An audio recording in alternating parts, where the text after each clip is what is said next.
Он работал по ночам, пока другие спали. Люди называли его потеряющим свою молодость. Однажды утром он закончил работу. Не для того, чтобы спать, а чтобы подписать свой первый контракт на успех. На рассвете он стоит у выхода из офисного здания, охваченный чувством восторга, глядя на восходящее солнце, символизирующее новое начало.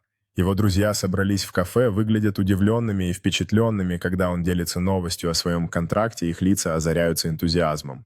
Он уверенно идет по оживленной улице с высоко поднятой головой и улыбкой на лице, проходя мимо других, которые начинают свой рабочий день, излучая чувство достижения.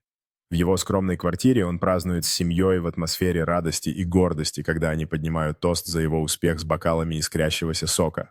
Он сидит в стильном кафе с открытым ноутбуком перед собой, придумывая идеи для своего следующего крупного проекта, окруженный яркими произведениями искусства и вдохновением. Крупный план его решительного лица, погруженного в мысли, когда он рисует планы будущего успеха на блокноте, а кафе вокруг наполняется жизнью.